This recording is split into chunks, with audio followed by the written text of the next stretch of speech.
الحمد للہ وحدہ والصلاة والسلام علی من لا نبی بعدہ فاعوذ باللہ من الشیطان الرجیم بسم اللہ الرحمن الرحیم قال اللہ سبحانہ وتعالی وَلَقَدْ أَرْسَلْنَا مُوسَى بِآيَاتِنَا أَنْ أَخْرِجْ قَوْمَكَ مِنَ الظُّلُمَاتِ إِلَى النُّورِ وَذَكِّرْهُمْ بِأَيَّامِ اللَّهِ إِنَّ فِي ذَلِكَ لَآيَاتٍ لِكُلِّ صَبَّارٍ شَكُورٍ۔ محرم الحرام کی سیریز کا یہ تیسرا درس ہے، اور آج کے درس میں انشاءاللہ جو نصیحت ہم نے حاصل کرنی ہے اس کا موضوع یہ ہے کہ اللہ سبحانہ و تعالیٰ کے جو خاص ایام ہیں وَذَكِّرْهُمْ بِأَيَّامِ اللَّهِ بِأَيَّامِ اللَّهِ ان سے ہم نصیحت حاصل کریں۔ تو آج کے درس میں اس موضوع کے اوپر گفتگو ہوگی کہ ایام اللہ سے مراد کیا ہے، اس کا معنی مفہوم تفسیر کیا ہے، اور ہم اس سے کس طرح نصیحت حاصل کر سکتے ہیں۔ سورہ ابراہیم آیت نمبر 5 فرمان باری تعالیٰ ہے وَلَقَدْ أَرْسَلْنَا مُوسَى بِآيَاتِنَا أَنْ أَخْرِجْ قَوْمَكَ مِنَ الظُّلُمَاتِ إِلَى النُّورِ کہ اور یقیناً بے شک ہم نے بھیجا سیدنا موسیٰ علیہ السلام کو اپنی قوم کی طرف اپنی نشانیاں دے کر۔ اللہ سبحانہ و تعالیٰ ارشاد فرما رہا ہے کہ میں نے سیدنا موسیٰ علیہ السلام کو اپنی قوم کی طرف بھیجا کچھ نشانیاں، کچھ معجزات دے کر۔ ایک اور جگہ پہ قرآن پاک میں ارشاد فرمایا کہ موسیٰ علیہ السلام کو اللہ تعالیٰ نے 9 نشانیاں دی تھی کہ یہ نشانیاں لے کر جاؤ اپنی قوم کے پاس، ان اخرج قومک من الظلمات الی النور، اور ان نشانیوں کے ذریعے انہیں یقین دلاؤ کہ میں اللہ کا نبی اور رسول ہوں، تو انہیں ایمان کی دعوت دو اور انہیں اندھیروں سے نکال کے روشنی کی طرف لاؤ، کفر اور شرک سے نکال کے ایمان کی طرف لے آؤ۔ کفر و شرک یہ اندھیرا ہے، ایمان ایک نور ہے، روشنی ہے، تو انہیں اندھیروں سے نکال کے روشنی کی طرف لاؤ، یعنی کفر و شرک سے نکال کے ایمان کی طرف لے آؤ۔ انہیں گمراہی سے نکال کر ہدایت کے راستے پہ لاؤ، انہیں اللہ تعالیٰ کی نافرمانی اور معصیت سے نکال کے اللہ کی فرما برداری کی طرف لے آؤ، فسق و فجور اور گناہ سے نکال کے نیکی اور تقوی کی طرف لے آؤ۔ تو یہ اللہ سبحانہ و تعالیٰ نے سیدنا موسیٰ علیہ السلام کو نصیحت فرمائی کہ میری یہ نشانیاں لے کر جاؤ، اپنی قوم کو دعوت دو اور ان کی اصلاح کرو، ان کا تزکیہ کرو، انہیں اندھیروں سے نکالو اور روشنی کی طرف لاؤ، ہدایت کے نور، ایمان کی نور کی طرف، نیکی اور تقوی کے نور کی طرف انہیں لے کے آؤ۔ وَذَكِّرْهُمْ بِأَيَّامِ اللَّهِ، اور انہیں یاد دلاؤ اللہ کے دن۔ وَذَكِّرْهُمْ بِأَيَّامِ اللَّهِ، انہیں یاد دلاؤ اللہ کے دن، انہیں اللہ کے دن یاد دلاؤ۔ اللہ کے دن سے کیا مراد ہے؟ جتنے بھی ہم سال کے اندر دن ہیں، یہ سب کس کے دن ہیں؟ سال کے سارے دن، تمام کے تمام دن اللہ تعالیٰ کے دن ہیں۔ دنوں کو اللہ تعالیٰ نے پیدا کیا ہے، وہی خالق ہے، باقی سب مخلوق ہے۔ تو دن اور رات، سال، مہینے، یہ پیدا کرنے والی ذات بھی اللہ کی ہے۔ تو سال کے تمام دن اللہ کے ہیں۔ تو یہاں کیا مراد ہے؟ وَذَكِّرْهُمْ بِأَيَّامِ اللَّهِ، انہیں اللہ کے دن یاد دلاؤ۔ اللہ کے دن یاد دلاؤ سے مراد یہ ہے کہ اللہ کے کچھ خاص دن ہیں، ویسے تو سارے کے سارے دن اللہ کے ہیں، لیکن ایام اللہ کی تفسیر کیا ہے کہ کچھ اللہ کے خاص دن ہیں، وہ انہیں یاد دلاؤ، ان سے انہیں نصیحت کرو، ان دنوں کی طرف متوجہ کر کے۔ اللہ کے جو خاص دن ہیں ان کی طرف متوجہ کر کے انہیں نصیحت کرو۔ تو یہ ایام اللہ، اس کی تفسیر کے اندر مفسرین نے جو اقوال پیش کیے ہیں وہ کیا ہیں کہ ایام اللہ اللہ کے خاص دن ہیں۔ اس سے مراد وہ دن ہیں، ایک تو کہ جس دن اللہ تعالیٰ اپنے بندوں کے اوپر کوئی احسان فرماتا ہے، احسانات کے دن، اللہ تعالیٰ کی طرف سے ملنے والے احسانات کے دن، یہ ایام اللہ ہیں۔ اور نعمت کے دن، جب اللہ تعالیٰ اپنی نعمت عطا فرماتا ہے تو یہ نعمتوں سے مراد اللہ تعالیٰ کی نعمتوں کے دن ہیں کہ جن دنوں میں اللہ تعالیٰ نعمت عطا فرماتا ہے تو یہ ایام اللہ ہیں۔ اور شکر کا دن، شکر ادا کرنے کا دن، اس سے یہ بھی تفسیر مراد ہے ایام اللہ کی۔ اور صبر کرنے کے دن، شکر کے دن، صبر کے دن اور عبادت کے دن، یہ تفاسیر اس سے مراد ہیں۔ اور ایک اور اہم تفسیر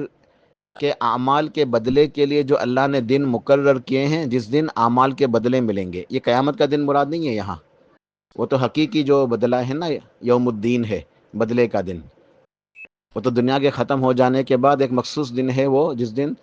ہر عمل کا بدلہ دیا جائے گا قیامت کا دن۔ مالک یوم الدین، اللہ مالک ہے یوم الدین کا، بدلے کے دن کا، قیامت کے دن کا۔ لیکن یہاں جو ایام اللہ قرآن پاک میں ایک سے زیادہ جگہ پر آیا ہے، تو اس سے مراد قیامت کا دن نہیں ہے، بلکہ یہ دنیا کے دن ہے۔ دنیا کے وہ دن جب اللہ تعالیٰ نے اعمال کے بدلے اعمال کا بدلہ مقرر کیا ہے، یعنی کچھ اعمال کے بدلے اللہ تعالیٰ دنیا کے اندر ہی مزید نعمتیں عطا فرماتا ہے، جیسے احسانات اللہ تعالیٰ کی طرف سے عطا ہوتے ہیں، نعمتیں ملتی ہیں، شکر کرنے کا دن، صبر کرنے کا دن، عبادت کا دن، یا وہ دن جس دن قوموں کے اوپر ان کے اعمال کے سبب اللہ تعالیٰ کا عذاب آتا ہے، عذاب کے دن، عذاب کے دن مراد ہیں۔ تو یہ دن سے دونوں باتیں مراد ہیں، نعمت اور احسان کے دن بھی، ٹھیک ہے، عذاب کے دن بھی، اور صبر اور شکر کا دن، عبادت کے دن بھی۔ یعنی کسی کے لیے کوئی دن خوشی کا دن ہوتا ہے، اس دن اسے احسانات ملتے ہیں اللہ تعالیٰ کی طرف سے، اللہ تعالیٰ کو احسان فرماتا ہے، نعمت عطا فرماتا ہے، تو وہ دن اس کے لیے کیا ہے؟ نعمتوں کا دن ہے، احسانات کا دن ہے، تو وہ دن اس کے لیے شکر کا دن ہے کہ وہ شکر ادا کرے، یہ ایام اللہ ہے، اللہ کی عبادت کرے۔ اور کچھ قوموں کے لیے کیا ہے کہ یہ عذاب کے دن ہوتے ہیں، اللہ تعالیٰ کی طرف سے عذاب آ جاتا ہے، تو باقی لوگ ان عذاب کے دن کو یاد کر کے، ان قوموں کے احوال دیکھ کے وہ عبرت حاصل کریں گے، نصیحت حاصل کریں گے، تو اللہ سے توبہ استغفار کریں گے، اللہ کی اچھی طرح عبادت کریں گے، تو ان کے لیے یہ ایام اللہ سے یہ مراد ہے۔ تو تذکیر بھی ایام اللہ، یعنی ایام اللہ سے نصیحت حاصل کرنا، اسے کہتے ہیں تذکیر بھی ایام اللہ۔ تذکیر بھی ایام اللہ ایک شرعی اصطلاح ہے، تذکیر بھی ایام اللہ ایک شرعی اصطلاح ہے، اور قرآن پاک میں کئی جگہ پہ اس کا ذکر موجود ہے، قرآن و حدیث کے اندر، کہ اللہ کے خاص دنوں سے نصیحت حاصل کرنا۔ تو تذکیر بھی ایام اللہ ایک شرعی اصطلاح ہے، جس کا مطلب ہے کہ جن قوموں پر اللہ کا عذاب آیا، ان کے وجوہات تلاش کر کے، ان کے متعلق غور و فکر تدبر کر کے، انسان ان واقعات سے عبرت اور سبق حاصل کرے، نصیحت حاصل کرے، اور توبہ استغفار کرے، اللہ تعالیٰ سے رجوع کر لے۔ یہ قرآن پاک کا ایک اہم موضوع ہے، اور کئی جگہ اس کا ذکر آیا ہے۔ مثال کے طور پر 17 رمضان 2 ہجری، 17 رمضان سن 2 ہجری غزوہ بدر پیش آیا، غزوہ بدر پیش آیا، تو مسلمانوں کے لیے یہ ایام اللہ تھا، کس وجہ سے؟ ان کے لیے خوشی کا دن تھا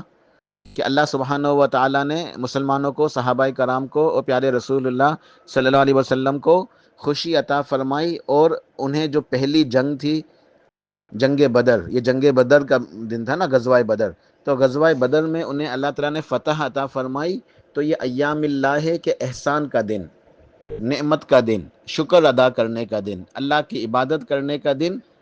اور کافروں کے لیے، مشرکین کے لیے کیا تھا؟ یہ سخت عذاب کا دن، سخت عذاب کا دن۔ صحابہ کرام کے لیے 17 رمضان 2 ہجری غزوہ بدر کا دن، یوم البدر، یہ کیا تھا؟ نعمت کا دن، احسان کا دن، شکر ادا کرنے کا دن، عبادت کرنے کا دن۔ اور مشرکین کے لیے کیا تھا؟ سخت عذاب کا دن۔ تو یہ ہے ایام اللہ۔ اسی طریقے سے جب حجۃ الوداع ہوئی، آخری حج جو آپ نے ادا فرمایا، تو آخری حج جو حج کا دن تھا، عرفہ والا دن، عرفہ والا دن، ٹھیک ہے، تو عرفہ والے دن اللہ سبحانہ و تعالیٰ نے کیا فرمایا اس دن کو؟ کہ الیوم اکملت لکم دینکم واتممت علیکم نعمتی ورضیت لکم الاسلام دینا، کہ آج کے دن میں نے تمہارے لیے تمہارے دین کو مکمل کر دیا، اپنی نعمت کو تمام کر دیا، اور تمہارے لیے میں دین اسلام سے راضی ہو گیا۔ تو عرفہ کا جو دن تھا، وہ کون سا دن ہے؟ ایام اللہ، اللہ کا خاص دن، جس دن دین مکمل ہوا، تکمیل دین، دین کی تکمیل کا دن ہے یہ، تو وہ دن عبادت کا دن ہے، عرفہ کا دن شکر ادا کرنے کا دن ہے، روزہ رکھنے کا دن ہے، عبادت کا دن ہے۔ تو یہ معنی مراد ہے کہ ایام اللہ سے، کہ وہ دن جس دن اللہ تعالیٰ کی طرف سے کوئی خاص نعمت ملتی ہے، احسان ملتا ہے، تو اس دن اللہ کا شکر ادا کیا جاتا ہے اور عبادت کی جاتی ہے۔ اور جو اللہ کے نافرمان ہوتے ہیں، اللہ کے نافرمانوں کے لیے وہ دن کیا ہوتا ہے؟ عذاب کا دن ہوتا ہے، ان کے اوپر اللہ کا عذاب ہوتا ہے اس دن۔ تو یہ تذکیر بھی ایام اللہ، ٹھیک ہے، تو یہ ہمیں اس سے نصیحت حاصل کرنی چاہیے۔ تذکیر بھی ایام اللہ سے، تذکیر کہتے ہیں نصیحت حاصل کرنا، تو ایام اللہ سے نصیحت حاصل کرنا۔ محرم الحرام کے حوالے سے محرم الحرام کے فضائل پچھلے درس کے اندر بیان ہوئے تھے، دوسرے درس کے اندر، تو اور آج کے تیسرے درس کے اندر بھی کچھ اور مزید باتیں بیان ہوں گی۔ صحیح البخاری کی ایک شرح ہے عمدۃ القاری، عمدۃ القاری یہ صحیح بخاری کی شرح ہے، اور اس کے جو مؤلف ہیں، اس کے جو لکھنے والے ہیں وہ ہیں علامہ بدر الدین عینی رحم اللہ۔ تو علامہ بدر الدین عینی رحم اللہ اپنی صحیح بخاری کی جو شرح ہے عمدۃ القاری، اس کے اندر محرم الحرام کی جو روزے کا بیان ہے، جس باب کے اندر عاشورے کے روزے کا بیان ہے، تو اس کی تفصیل کے اندر اس کے اندر وہ بیان کرتے ہیں، لکھتے ہیں کہ جو 10 محرم کا دن ہے یہ ایک تاریخی اہمیت کا دن ہے، تاریخی اہمیت کا دن ہے، اور قصص الانبیاء، جو پچھلے انبیاء کے جو قصص ہوئے ہیں، جو قرآن پاک کے اندر مذکور ہیں، احادیث کے اندر بھی موجود ہیں، ان سے ہمیں نصیحت ملتی ہے۔ تو ان کے اندر 10 محرم کا دن یعنی عاشورے کا دن، اس کی ایک خاص اہمیت پتہ چلتی ہے۔ تو انہوں نے کچھ باتیں جو ہے نا وہ بتائی ہیں، جو میں آپ کو ایک ایک کر کے جو ہے نا انشاءاللہ بتاتا ہوں۔ تو وہ لکھتے ہیں علامہ بدر الدین عینی عمدۃ القاری کے اندر کہ سیدنا آدم علیہ السلام کی جو تخلیق اللہ تعالیٰ نے فرمائی تھی، ان کو پیدا فرمایا، وہ دن 10 محرم کا دن تھا، 10 محرم کا دن تھا جب سیدنا آدم علیہ السلام کو اللہ تعالیٰ نے پیدا فرمایا۔ اس کے بعد جب اللہ تعالیٰ نے ان کو جنت میں داخل کیا، کیا تم جنت میں رہو، وہ دن بھی 10 محرم کا دن تھا، 10 محرم کو اللہ تعالیٰ نے انہیں جنت میں داخل کیا۔ پھر اس کے بعد مشہور ہے کہ سب جانتے ہیں ان کے واقعات، کہ شیطان نے انہیں ورگلایا اور اللہ تعالیٰ نے ایک شجر ممنوعہ کہ فرمایا تھا کہ اس جنت میں سے ہر جگہ سے چاہو کھاؤ پیو، لیکن اس درخت کے قریب نہ جانا۔ تو شیطان کے بہکاوے میں آ کے اس نے جو ہے نا وہ ایسے خیالات ڈالے کہ انہوں نے اس کا پھل چکھ لیا، کھا لیا۔ تو جب انہوں نے اس کا پھل کھا لیا تو اللہ تعالیٰ سے معافی مانگنے لگے، گر گرانے لگے، ربنا ظلمنا انفسنا وان لم تغفر لنا وترحمنا لنکونن من الخاسرین۔ اللہ تعالیٰ سے معافی مانگی، اے ہمارے رب کہ ہم نے اپنے جانوں پہ ظلم کر لیا، ظلم کر بیٹھے، اب اگر ہم پہ رحم نہیں کیا، ہمیں معاف نہیں کیا، تو ہم تو خسارہ پانے والوں میں سے ہو جائیں گے۔ تو یہ عظیم دعا خود اللہ پاک نے انہیں سکھائی، اللہ تعالیٰ نے حضرت آدم علیہ السلام کو دعا سکھائی، ربنا ظلمنا انفسنا وان لم تغفر لنا وترحمنا لنکونن من الخاسرین۔ بہت پیاری دعا ہے، ہمیں بھی یہ دعا پڑھنی چاہیے کثرت سے۔ تو اللہ تعالیٰ نے ان کی دعا، اللہ تعالیٰ نے ان کی توبہ کو قبول فرما لیا، اللہ تعالیٰ نے ان کی توبہ قبول فرمائی، تو وہ دن بھی 10 محرم کا دن تھا۔ اور اس کے بعد انہیں جنت سے نکال کے زمین پہ اتارا گیا کہ اب تم نے زمین پہ رہنا ہے، اب یہ تمہارے لیے زندگی ایک آزمائش ہے، وہ بھی 10 محرم کا دن تھا۔ اسی طرح سیدنا نوح علیہ السلام اپنی قوم کے لوگوں کو سمجھاتے رہے، توحید کی طرف بلاتے رہے، دعوت دیتے رہے، قوم کے لوگ نہیں مانے، قوم کے لوگ نہیں مانے۔ تو نوح علیہ السلام نے دعا کی، 950 سال تک دعوت دی، تقریباً 10 صدیاں دعوت دیتے رہے، قوم کے لوگ نہیں مانے۔ پھر جب انہوں نے اللہ تعالیٰ سے دعا کی تو اللہ تعالیٰ نے ان کے ساتھ جو چند لوگ ایمان لائے تھے انہیں نجات عطا فرمائی، اور باقی قوم کے اوپر اللہ کا عذاب آیا، باقی قوم کے اوپر اللہ کا عذاب آیا، اور جو مسلمان تھے سیدنا نوح علیہ السلام کے ساتھی وہ بچ گئے، ایک کشتی کے اندر بیٹھے، اللہ نے حکم دیا کہ نوح علیہ السلام اب کشتی بنائیں۔ جب انہوں نے کشتی تعمیر کی، اللہ نے حکم دیا، آسمان سے بھی پانی برسا، زمین سے بھی پانی نکلا، اور پوری قوم جو ہے وہ ہلاک و برباد ہو گئی، پانی میں ڈبو دی گئی طوفان نوح کے اندر، اور کشتی جو ہے اس طوفان کے اندر پانی میں چلتی رہی۔ پھر اللہ کے حکم سے یہ کشتی جو ہے جب طوفان تھم گیا، پوری قوم جو ہے سارے کے سارے لوگ ہلاک و برباد ہو گئے، مر گئے، تو اس کے بعد اللہ کے حکم سے کشتی ایک پہاڑ جودی پہاڑ کے اوپر آ کے رک گئی، جودی پہاڑ کے پاس آ کے رک گئی، جودی پہاڑ پہ آ کے لگ گئی۔ تو جس دن سیدنا نوح علیہ السلام کی کشتی جودی پہاڑ پہ لگی تھی اور وہ ان کے ساتھی بچا لیے گئے، وہ دن بھی 10 محرم کا دن تھا۔ سیدنا ابراہیم علیہ السلام 10 محرم کو پیدا ہوئے، اور سیدنا ابراہیم علیہ السلام کو توحید کی دعوت دینے کے سلسلے میں جب ظالم بادشاہ نے اور ظالم لوگوں نے آزمائش کے طور پہ آگ کے اندر ڈالا، اور اللہ کے حکم سے آگ سلامتی والی ہو گئی، یا نار کونی بردم و سلام علی ابراہیم، اے آگ میرے ابراہیم کے لیے ٹھنڈی ہو جا اور سلامتی والی ہو جا، وہ دن بھی 10 محرم کا دن تھا، وہ دن بھی 10 محرم کا دن تھا۔ سیدنا موسیٰ علیہ السلام اور جو بنی اسرائیل کے حالات واقعات سب جانتے ہیں کس طریقے سے فرعون ان کے اوپر ظلم کرتا تھا. تو اللہ سبحانہ و تعالیٰ نے موسیٰ علیہ السلام کو اور ان کی قوم کو فرعون سے نجات عطا فرمائی. یہ 10 محرم کا دن تھا جب ان کو نجات ملی، اور اللہ تعالیٰ نے فرعون کو اور اس کے لشکریوں کو دریا نیل میں غرق کر دیا. یہی دن تھا 10 محرم کا دن.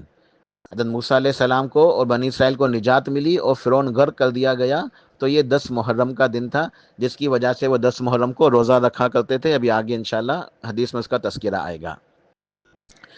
سیدنا ایوب علیہ السلام بیمار رہے، اور بعض روایات کے مطابق اختلاف ہے کتنے سال بیمار رہے، لیکن بعض روایات کے مطابق 18 سال بیمار رہے.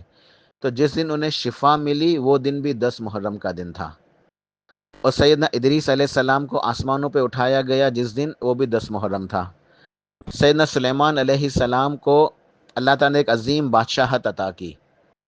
سیدنا سلیمان علیہ السلام کو اللہ تعالیٰ نے ایک عظیم بادشاہت عطا کی. جنوں کے اوپر ان کی حکومت، چونٹیوں کی، جانوروں کے اوپر، پرندوں کے اوپر ان کی حکومت، ہواؤں کے اوپر ان کی حکومت. اللہ سبحانہ و تعالیٰ نے انہیں ایسی حکومت عطا فرمائی جو آج تک دنیا میں کسی کو نہیں ملی، کہ انسانوں کے اوپر بھی تھی ان کی حکومت، ہواؤں کے اوپر بھی، جنات کے اوپر بھی، جانوروں کے اوپر بھی. یہ سب ان کے جو ہے نا وہ حکومت کے اندر تھے. تو بڑی عظیم الشان بادشاہت اللہ تعالیٰ نے عطا فرمائی. تو جو انہیں عظیم بادشاہت ملی وہ 10 محرم کا ہی دن تھا. سیدنا یعقوب علیہ السلام کی اللہ تعالیٰ نے جب بینائی لے لی تھی، وہ اپنے بیٹے یوسف علیہ السلام کی بینائی کے غم میں روتے تھے، اور ان کی جو ہے بینائی چلی گئی تھی، آنکھوں کی بینائی. تو جب ان کی جو ہے نا حضرت یوسف علیہ السلام کا جو ہے وہ کلتا آتا ہے مصر سے فلسطین کی طرف، تو ان کی اللہ تعالیٰ جو ہے بینائی کو لوٹا دیتا ہے. ان کی بینائی صحیح ہو آنکھیں صحیح ہو جاتی ہے، وہ دیکھنے لگ جاتے ہیں. تو جس دن سیدنا یعقوب علیہ السلام کو اللہ تعالیٰ نے بینائی لوٹائی وہ بھی 10 محرم کا دن تھا. اور ان کے بیٹے یوسف علیہ السلام کو، سیدنا یوسف علیہ السلام کو بھائیوں نے کنویں کے اندر ڈال دیا تھا، اور ایک قافلے نے آ کے ان کو کنویں سے نکالا. وہ دن بھی 10 محرم کا دن تھا. سیدنا عیسیٰ علیہ السلام کی پیدائش بھی 10 محرم کو ہوئی ہے، اور سیدنا عیسیٰ علیہ السلام کو جب اللہ تعالیٰ نے زندہ آسمانوں پہ اٹھایا وہ دن بھی 10 محرم کا دن تھا. تو یہ تمام جو باتیں ہیں یہ علامہ بدر الدین عینی رحمہ اللہ نے اپنی کتاب عمدۃ القاری صحیح بخاری کی جو شرح ہے اس کے اندر نقل کی ہیں، ان کے اندر لکھی ہیں. صحیح مسلم کی حدیث 10 محرم کے حوالے سے پچھلے درس کے اندر بھی میں نے پڑھی تھی کہ نبی علیہ الصلوۃ والسلام نے ارشاد فرمایا تھا کہ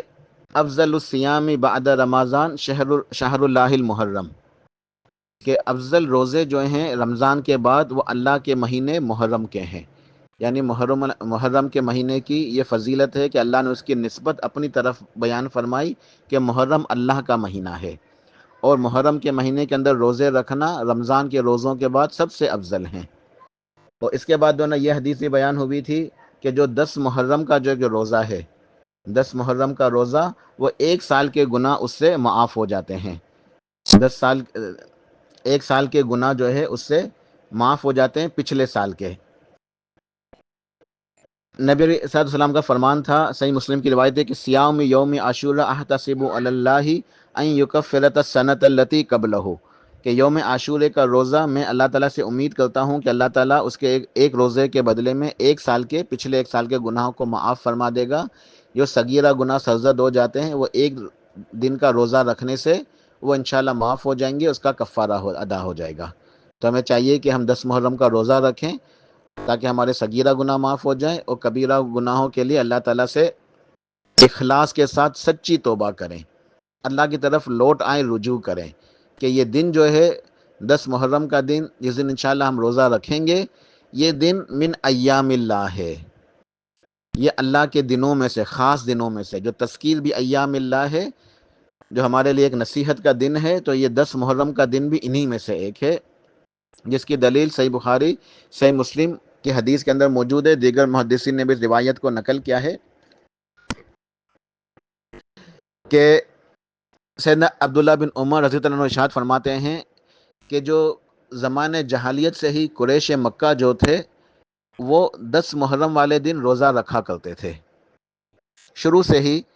مکے کے لوگ، مشرکین مکہ، 10 محرم کو روزہ رکھتے تھے، اور نبی علیہ الصلوۃ والسلام بھی 10 محرم کو روزہ رکھتے تھے. نبی علیہ الصلوۃ والسلام بھی اپنے جب مکہ کے اندر رہتے تھے، یعنی ہجرت سے پہلے جب آپ مدینہ تشریف نہیں لے گئے تھے، ہجرت نہیں ہوئی تھی، تب بھی آپ 10 محرم کو روزہ رکھا کرتے تھے۔ اور دیکھیں ابھی تک رمضان کے روزے فرض نہیں ہوئے تھے، تو آپ علیہ الصلوۃ والسلام صحابہ کرام کو بھی ترغیب دیتے تھے کہ یہ روزہ رکھو 10 محرم کا۔ اور اس کے بعد جب آپ ہجرت کر کے مدینہ تشریف لائے، تب آپ نے صحابہ کرام کو باقاعدہ اس کا حکم دے دیا کہ یہ روزہ اب لازم رکھنا ہے۔ ابھی تک رمضان کے روزے فرض نہیں ہوئے، لیکن آپ نے حکم دے دیا کہ یہ 10 محرم کا روزہ لازم رکھنا ہے، تو 10 محرم کو روزہ رکھو، یہ آپ نے صحابہ کرام کو حکم دیا۔ اس کے بعد اللہ سبحانہ و تعالیٰ نے رمضان کے روزے فرض فرمائے۔ تو جب رمضان کے روزے فرض ہو گئے تو اللہ سبحانہ و تعالیٰ کی طرف سے رمضان کے روزوں کی فرضیت کا حکم آ گیا۔ پھر نبی علیہ الصلوۃ والسلام نے ارشاد فرمایا صحابہ کرام سے کہ ان عاشورہ یوم من ایام اللہ، کہ جو 10 محرم کا دن ہے عاشورے کا، یہ اللہ کے دنوں میں سے ایک دن ہے، یعنی ایام اللہ جو خاص دن ہوتے ہیں اللہ کے، یہ انہی دنوں میں سے ہے۔ فمن شاء صامہ ومن شاء ترکہ، تو پہلے تمہیں میں نے حکم دیا تھا کہ اس کا روزہ رکھو، کیونکہ اب تک اس وقت تک رمضان کے روزے فرض نہیں تھے، تو اس کی حیثیت ایسے ہی تھی جیسے کہ کوئی فرض روزے ہیں، اتنی تاکید تھی۔ لیکن اب چونکہ اللہ پاک نے رمضان کے پورے مہینے کے 30 روزے فرض قرار دے دیے ہیں، لہٰذا اب تم میں سے جو چاہے یہ روزہ رکھے تو بہت اچھی بات ہے، یہ ایام اللہ ہے، عبادت کا دن ہے، اور جو چاہے تو یہ روزہ نہ رکھے کیونکہ فرض نہیں ہے، یہ روزہ فرض نہیں ہے۔ تو یہ بات بالکل اچھے طریقے سے انشاءاللہ سمجھ میں آ گئی کہ جو 10 محرم کا دن ہے یہ ایام اللہ میں سے ہے، یہ عبادت کا دن ہے، روزہ رکھنے کا دن ہے۔ اور آپ نے ارشاد فرمایا کہ چونکہ اب رمضان کے روزے فرض ہو گئے ہیں، لہٰذا وہ روزے تو لازم رکھنے ہیں، لیکن اب یہ اس روزے کی نفلی حیثیت ہے، ترغیب موجود ہے، رکھو، بہت اچھی بات ہے، ٹھیک ہے، لیکن اگر کوئی نہیں رکھتا تو اس کے اوپر گناہ نہیں ہے، کیونکہ یہ واجب یا فرض نہیں ہے۔ تو یہ نصیحت تھی جو اللہ پاک نے سورہ ابراہیم کے اندر بھی ارشاد فرمایا وَذَكِّرْهُمْ بِأَيَّامِ اللَّهِ، کہ موسیٰ علیہ السلام آپ اپنی قوم کے لوگوں کو اللہ کے دن کو یاد دلائیں کہ اس دن کی وہ اہمیت کو، قدر کو سمجھیں، اور ان کے لیے بھی جو 10 محرم کا دن تھا بنی اسرائیل کے لیے وہ ایام اللہ میں سے تھا، کہ اللہ تعالیٰ نے فرعون کو غرق کر دیا تھا، ان کو نجات عطا فرمائی تھی 10 محرم کو۔ آیت کے اگلے حصے میں اللہ پاک نے ارشاد فرمایا ان فی ذالک لآیات لکل صبار شکور، کہ یہ نشانیاں ہیں، یہ نصیحت ہے، کس کے لیے؟ ان لوگوں کے لیے جو صبار ہیں اور شکور ہیں۔ یہ نصیحت کس کے لیے ہے؟ اللہ تعالیٰ کی طرف سے یہ نشانی ہے، یہ نصیحت ایام اللہ کس کے لیے؟ صبار شکور، کہ یہ مبالغے کا صیغہ ہے، بہت زیادہ صبر کرنے والے، بہت زیادہ شکر کرنے والے۔ تو ایام اللہ سے نصیحت کون حاصل کرے گا؟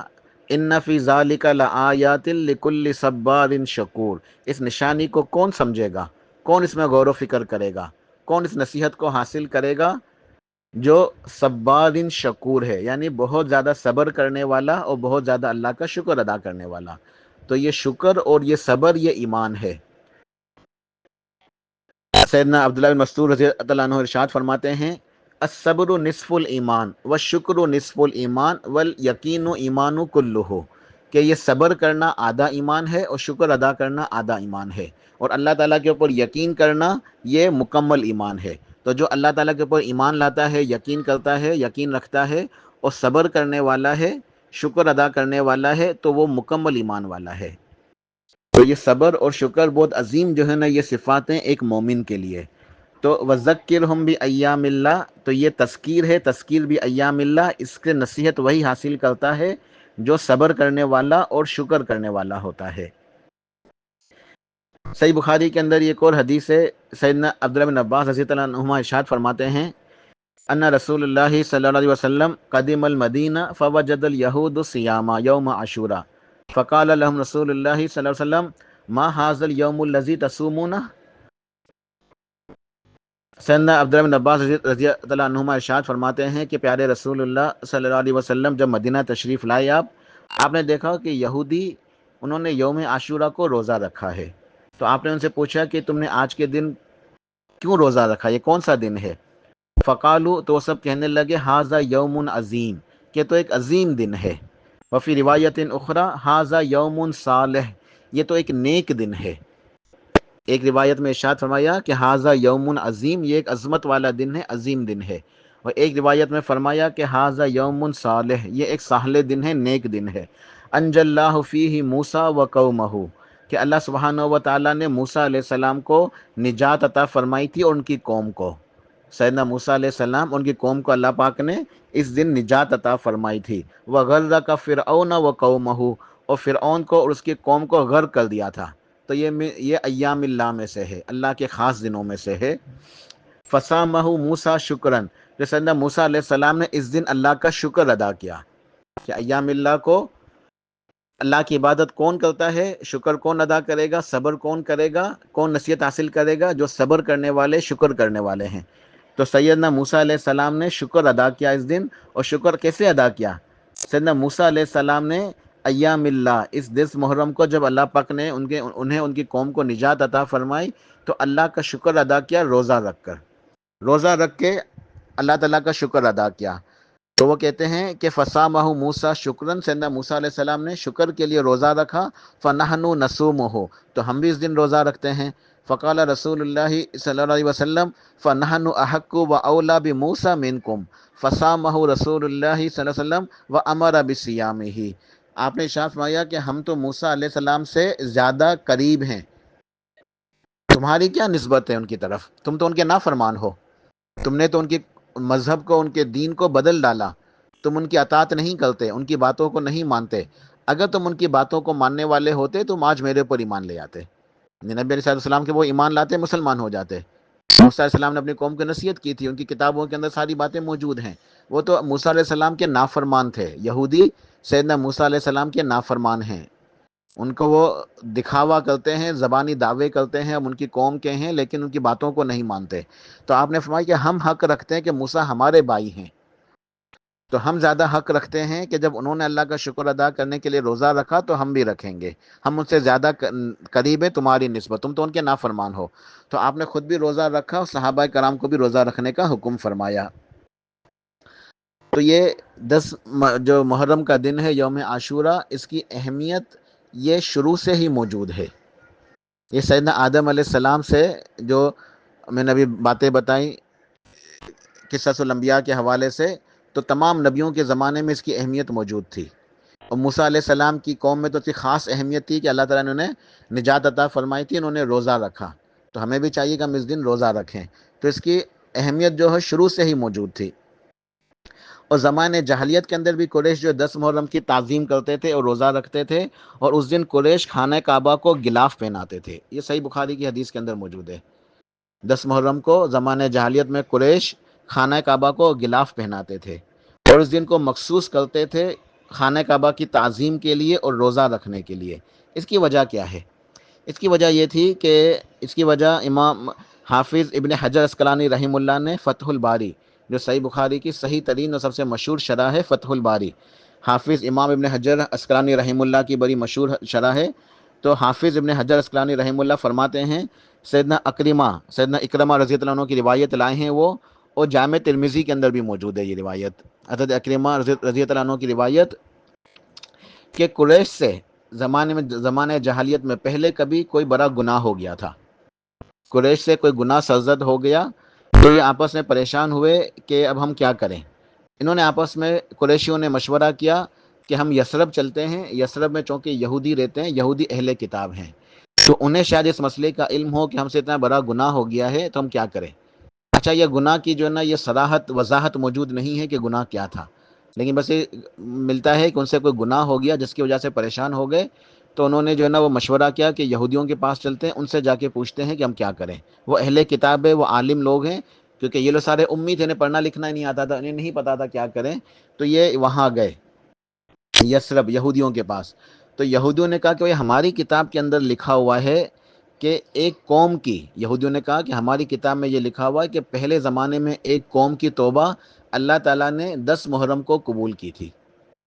یہ ان کی اہل کتاب کی کتابوں میں لکھا ہوا ہے، یہ بات لکھی ہوئی ہے کہ پہلے زمانے میں کوئی قوم تھی، ان سے بھی کوئی گناہ ہوا تھا، تو ان کی توبہ اللہ تعالیٰ نے قبول کی تھی 10 محرم کو، تو تم بھی 10 محرم کو جو ہے اللہ تعالیٰ سے توبہ کرو اور 10 محرم کو روزہ رکھو۔ تو یہودیوں نے ان کو یہ نصیحت کی کہ تم جو ہے 10 محرم کو توبہ کرو، کیونکہ ہماری کتابوں میں موجود ہے کہ پچھلے زمانے میں قوم نے بھی کوئی گناہ کیا تھا تو اللہ تعالیٰ نے ان کی توبہ قبول فرمائی تھی 10 محرم کو، لہٰذا تم اس دن جو ہے نا اللہ سے معافی مانگو۔ تو انہوں نے کہا ٹھیک ہے، تو انہوں نے اس کو ایک جو ہے نا مخصوص کر دیا، اس کی تعظیم کے طور پہ اس دن روزہ بھی رکھتے تھے اور خانہ کعبہ کو غلاف بھی پہناتے تھے۔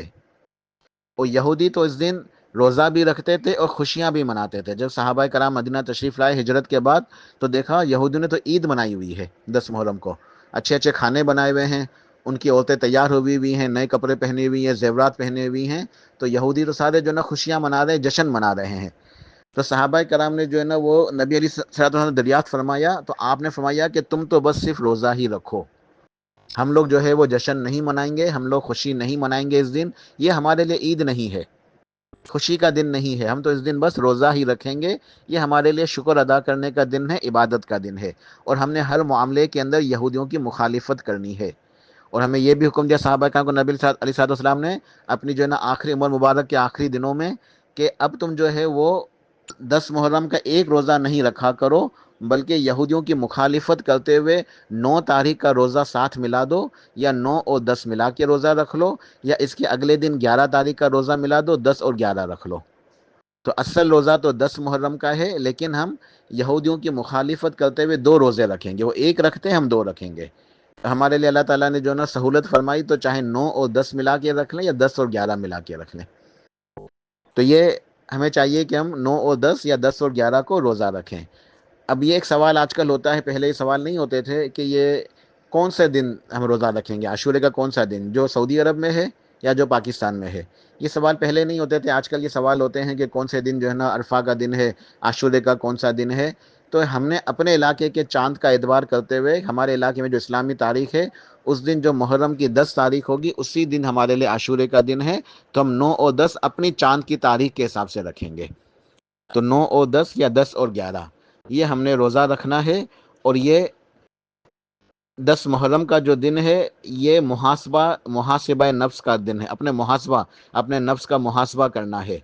گناہوں کی معافی مانگنی ہے، رجوع الی اللہ کا دن ہے، روزہ رکھنے کا دن ہے، توبہ استغفار کا دن ہے۔ تو ہمیں چاہیے کہ ہم اس دن کثرت سے جو ہے اللہ تعالیٰ کی عبادت کریں اور ہم روزہ رکھیں، توبہ استغفار کریں کثرت سے، اللہ کا ذکر کریں، قرآن پاک کی تلاوت کریں، صدقہ خیرات کریں، نوافل ادا کریں اور نیکیاں کریں۔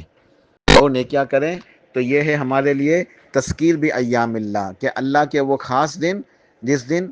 اللہ تعالیٰ کی کوئی نعمت عطا ہوتی ہے، خوشی کا دن ہوتا ہے، احسان کا دن ہوتا ہے، اور شکر ادا کرنے کا، عبادت کا، صبر کرنے کا دن ہوتا ہے، یا کسی قوم کے لیے عذاب کا دن ہوتا ہے۔ تو مومن کے لیے نصیحت کیا ہے کہ مومن کے ہر معاملے کے اندر خیر ہوتی ہے۔ ایک حدیث شریف کا مفہوم ہے کہ مومن کا معاملہ بڑا ہی عجیب ہے، اور یہ صرف مومن کے ساتھ خاص ہے، اس کے ہر معاملے میں بہتری ہے، خیر ہے۔ جب مومن کو کوئی تکلیف پہنچتی ہے،